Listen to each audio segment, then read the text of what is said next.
Cabinet ಸಭೆಯಲ್ಲಿ ಜಾತಿ ಗಣತಿ ಅಂತಿಮ ಆಗೋದೇ ಇಲ್ವಾ? ಸ್ಫೋಟಕ ಹೇಳಿಕೆ ನೀಡಿದ ಸಚಿವ ಸತೀಶ್ ಜಾರಕಿಹೊಳಿ.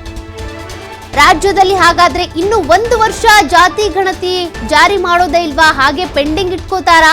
ಮೇ 2ನೇ ತಾರೀಕು ಕ್ಯಾಬಿನೆಟ್ ಸಭೆಯಲ್ಲಿ ಜಾತಿ ಗಣತಿಯ ಬಗ್ಗೆ ಅಂತಿಮ ತೀರ್ಮಾನ ತೆಗೆದುಕೊಳ್ಳಲ್ವಾ? ಸಚಿವ ಸತೀಶ್ ಜಾರಕಿಹೊಳಿ ಒಂದು ಸ್ಫೋಟಕ ಹೇಳಿಕೆ ಕೊಟ್ಟಿದ್ದಾರೆ. ಜಾತಿ ಗಣತಿ ಇನ್ನೂ 1 ವರ್ಷ ಆಗಬಹುದು ಅಂತ ಸಚಿವ ಸತೀಶ್ ಜಾರಕಿಹೊಳಿ ಹೇಳಿರೋದು. ಇದು ಜಟಿಲ ಸಮಸ್ಯೆ. ವರದಿ ಬಗ್ಗೆ ಬಹಳಷ್ಟು ಚರ್ಚೆ ಆಗಬೇಕಿದೆ. ಜಾತಿ ಗಣತಿ ವರದಿ ಸ್ವೀಕಾರ ಮಾಡೋದಕ್ಕೆ 10 ವರ್ಷಗಳು ಬೇಕು. ಹೀಗಾಗಿ ಜಾರಿ ಮಾಡೋದಕ್ಕೆ ಇನ್ನು 1 ವರ್ಷ ಸಮಯ ಬೇಕು. ಜಟಿಲವಾಗಿದೆ ಈ ಸಮಸ್ಯೆ. ಚರ್ಚೆ ಮಾಡೋದಕ್ಕೆ 1 ವರ್ಷ ಟೈಮ್ ಬೇಕು ಅಂತ ಹೇಳಿದ್ದಾರೆ. ಹಾಗಾದ್ರೆ ನಿಜಕ್ಕೂ 2ನೇ ತಾರೀಕು ಇದಕ್ಕೆ ಸಂಬಂಧಪಟ್ಟಂತೆ ಅಂತಿಮ ತೀರ್ಮಾನ ಆಗಲ್ವಾ? 1 ವರ್ಷ ಸಮಯ ತೆಗೆದುಕೊಳ್ತಾರಾ? ಆ ಪ್ರಶ್ನೆ ಈಗ ರೈಸ್ ಆಗ್ತಿದೆ.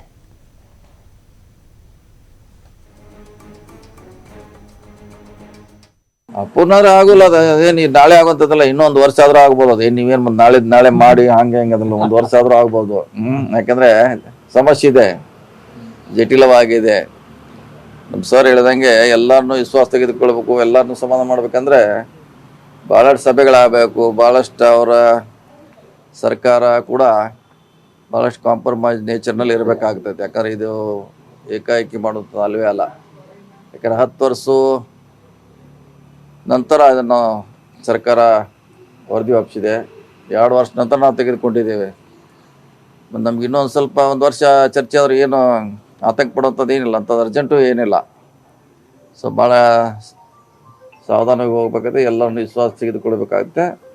ಮತ್ತು ಎಲ್ಲರೂ ಒಮ್ಮತದಿಂದ ಎಲ್ಲರ ಸಹಕಾರದಿಂದ ಜಾರಿ ಮಾಡಲಿಕ್ಕೆ ಪ್ರಯತ್ನ ಮಾಡ್ತಾರೆ. ಜಟಿಲತೆಯ ಮೂಲವೇ ಅಂಕಿ ಸಂಖ್ಯೆ. ಕರೆಕ್ಟ್. ಅಂಕಿ ಸಂಖ್ಯೆ ಅಂದ್ರೆ ಅದೇ ಅವ್ರಿಗೆ ಇಲ್ಲ ಅಂತ ಐತಲ್ಲ ಸರ್, ಸರಿಪಡಿಸಬೇಕು. ಸಮಾಜ ವೈಸು ಅಲ್ಲ, ಅವ್ರೊಂದು ಹೇಳಿದ್ರೆ ನಮ್ಮ ಅಂಕಿ ಮಾಡೋರು ಬೇರೆ ರೀತಿ ಹೇಳ್ತಾರೆ. ಈಗ ಅವರಾಗೆ ಬರ್ಸಿದಾರೆ, ನಾವೇನ್ ಮಾಡೋ ತೀವ್ರ ಆಗ್ತಾರೆ. ಮತ್ತಷ್ಟು ಡೀಟೇಲ್ಸ್ ಕೊಡ್ತಾರೆ ಪ್ರತಿನಿಧಿ ಶಿವಕುಮಾರ್. ಈಗಾಗಲೇ 2ನೇ ತಾರೀಕು ನಡೆಯುವಂತ ಸಚಿವ ಸಂಪುಟ ಸಭೆಯಲ್ಲಿ ಇದಕ್ಕೊಂದು ಇತಿಶ್ರೀ ಹಾಡಬಹುದೇನೋ ಅಂತ ಹೇಳಲಾಗ್ತಾ ಇತ್ತು. ಬಟ್ ಸತೀಶ್ ಜಾರಕಿಹೊಳಿ ಅವರು ಕೊಟ್ಟಂತ ಒಂದು ಹೇಳಿಕೆ ಸಾಕಷ್ಟು ಗೊಂದಲಕ್ಕೀಡು ಮಾಡ್ತಾ ಇದೆ. ಮಾತಿಗೆ ಹೇಳಿದ್ರೋ ಅಥವಾ ನಿಜಕ್ಕೂ ಅದೇ ರೀತಿಯಾಗಿ ಚರ್ಚೆ ಆಗಿದೆಯಾ? ಸಚಿವ ಸಂಪುಟ ಸಭೆಯಲ್ಲಿ 1 ವರ್ಷ ಟೈಮ್ ಬೇಕಾ ಜಾತಿ ಗಣತಿ ಜಾರಿ ಮಾಡೋದಕ್ಕೆ?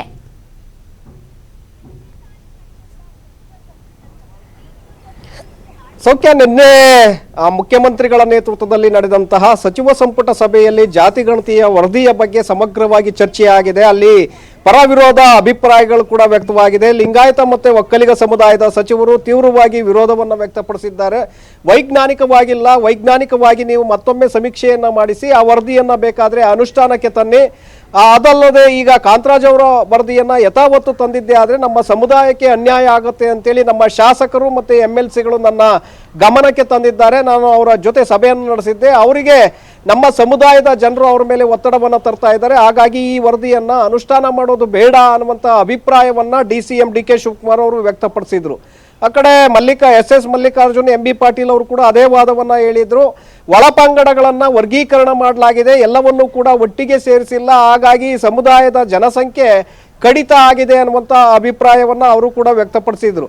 ಹಾಗಾಗಿ ಮರು ಸಮೀಕ್ಷೆಯನ್ನು ಮಾಡಿಸಿ ವೈಜ್ಞಾನಿಕವಾಗಿ ಸಮೀಕ್ಷೆಯನ್ನು ಮಾಡಿದ್ರೆ ಯಾರ ವಿರೋಧ ಕೂಡ ಇರೋದಿಲ್ಲ ಅನ್ನುವಂಥ ಅಭಿಪ್ರಾಯಗಳನ್ನು ಅವರು ವ್ಯಕ್ತಪಡಿಸಿದ್ರು. ಆ ಕಾರಣಕ್ಕೆ ಮುಂದೆ ಏನು ಈಗ ಮಲೆಮಹದೇಶ್ವರ ಬೆಟ್ಟದಲ್ಲಿ 24ರಂದು ಸಚಿವ ಸಂಪುಟ ಸಭೆ ನಡೆಯುತ್ತೆ. ಆ ಸಂಪುಟ ಸಭೆಯಲ್ಲೂ ಕೂಡ ಇದರ ಬಗ್ಗೆ ಚರ್ಚೆಯನ್ನು ಮಾಡ್ತೇವೆ. ಕೆಲವು ಸಚಿವರು ವೈಜ್ಞಾನಿಕವಾಗಿ ಮಾಹಿತಿಯನ್ನು ಕೇಳಿದ್ದಾರೆ. ಯಾವ ರೀತಿಯಾಗಿ ಸಮೀಕ್ಷೆಯನ್ನು ಮಾಡಿದ್ರು, ಎಲ್ಲೆಲ್ಲಿಗೆ ಭೇಟಿಯನ್ನು ಕೊಟ್ಟಿದ್ರು, ಯಾವ್ಯಾವ ಪ್ರಶ್ನೆಗಳನ್ನು ಹಾಕಿದ್ರು, ಇದೆಲ್ಲದರ ಬಗ್ಗೆ ಅವರು ಮಾಹಿತಿಗಳನ್ನು ಕೇಳಿದ್ದಾರೆ. ಇದನ್ನ ಮಾಹಿತಿಗಳನ್ನು ಕೊಡುವಂತ ಒಂದು ಪ್ರಯತ್ನವನ್ನ ಹಿಂದುಳಿದ ವರ್ಗಗಳ ಇಲಾಖೆ ಮಾಡಲಿದೆ. ಆ ಅಧಿಕಾರಿಗಳಿಗೆ ಸೂಚನೆಯನ್ನ ಕೊಡಲಾಗಿದೆ ಅನ್ನುವಂಥ ಮಾತನ್ನ HK ಪಾಟೀಲ್ ಅವರು ಹೇಳಿದ್ರು. ಸೊ ಹಾಗಾಗಿ ಈಗ ಮತ್ತಷ್ಟು ಇದು ಮುಂದಕ್ಕೆ ಹೋಗುವಂತ ಸಾಧ್ಯತೆಗಳಿದೆ. ಮೇ 1 ಅಥವಾ 2ರಂದು ಮತ್ತೊಂದು ಸಂಪುಟ ಸಭೆಯನ್ನು ನಡೆಸಲಾಗುತ್ತೆ. ಅವತ್ತು ಬಹುತೇಕವಾಗಿ ಇದು ನಿರ್ಧಾರ ಆಗಬಹುದು ಅನ್ನುವಂಥದ್ದು HK ಪಾಟೀಲ್ ಅವರ ಅಭಿಪ್ರಾಯ. ಆದರೆ ಸಹಜವಾಗಿ ನಾವು ಗಮನಿಸೋದಾದ್ರೆ ಯಾವುದೇ ವರದಿಯನ್ನ ಕೊಟ್ಟಂತ ಸಂದರ್ಭದಲ್ಲಿ, ಸರ್ಕಾರಕ್ಕೆ ಸಲ್ಲಿಕೆ ಮಾಡಿದಂಥ ಸಂದರ್ಭದಲ್ಲಿ ಆ ವರದಿಯನ್ನು ಇಂಪ್ಲಿಮೆಂಟ್ ಮಾಡಬೇಕಾದ್ರೆ ಸಾಕಷ್ಟು ಸಮಯಾವಕಾಶಗಳನ್ನು ತೆಗೆದುಕೊಳ್ಳುತ್ತೆ. ಯಾಕೆಂದ್ರೆ ಸಾರ್ವಜನಿಕರ ಅಭಿಪ್ರಾಯಗಳು ಬೇರೆ ಬೇರೆ ರೀತಿಯಾಗಿರುತ್ತೆ. ಇಲ್ಲಿ ಜಾತಿ ಗಣತಿ Okay. ಅನ್ನುವಂತಹ ಜೇನುಗೂಡಿಗೆ ಮುಖ್ಯಮಂತ್ರಿಗಳು ಕಲ್ಲನ್ನು ಹೊಡೆದಿರೋದ್ರಿಂದ ಸಹಜವಾಗಿ ಸಣ್ಣ ಸಣ್ಣ ಪುಟ್ಟ ಸಮುದಾಯಗಳು ಕೂಡ ಇವತ್ತು ಗುರುತಿಸ್ಕೊಂಡೇ ಇರುವಂತಹ ಸಮುದಾಯಗಳು ಕೂಡ ಇವತ್ತು Okay. ನಮ್ಮನ್ನ ಜಾತಿ ಲಿಸ್ಟ್ಗೆ ಸೇರಿಸಿ ನಮಗೂ ಕೂಡ ಒಂದು ವರ್ಗವನ್ನ ಮಾಡಿಕೊಡಿ ಅನ್ನುವಂತ ಒಂದು ಒತ್ತಾಯವನ್ನ ಮಾಡ್ತಾ ಇದ್ದಾರೆ. ಹಾಗಾಗಿ ಸತೀಶ್ ಜಾರಕಿಹೊಳಿ ಅವರು ಇದೆಲ್ಲ ಸಮಸ್ಯೆಗಳು ಗೊಂದಲಗಳು ಬಗೆಹರಿಬೇಕಾದ್ರೆ ಕನಿಷ್ಠ 1 ವರ್ಷ ಸಮಯಾವಕಾಶ ಬೇಕು ಅನ್ನುವಂತ ಹೇಳಿಕೆಯನ್ನ ಕೊಟ್ಟಿದ್ದಾರೆ. ಸತೀಶ್ ಜಾರಕಿಹೊಳಿ ಅವರ ಹೇಳಿಕೆಯನ್ನ ಗಮನಿಸಿದಾಗ ಬಹುತೇಕವಾಗಿ ಬೇಕಾಗತ್ತೆ 5-6 ತಿಂಗಳು ಅಥವಾ 1 ವರ್ಷ ಇದು ಸಂಪೂರ್ಣವಾಗಿ ಅನುಷ್ಠಾನ ಮಾಡಬೇಕಾದ್ರೆ ಅಷ್ಟು ಸಮಯಾವಕಾಶ ಬೇಕಾಗತ್ತೆ. ಸೌಖ್ಯ. Okay, thank you Shivu ಡೀಟೇಲ್ಸ್ಗೆ.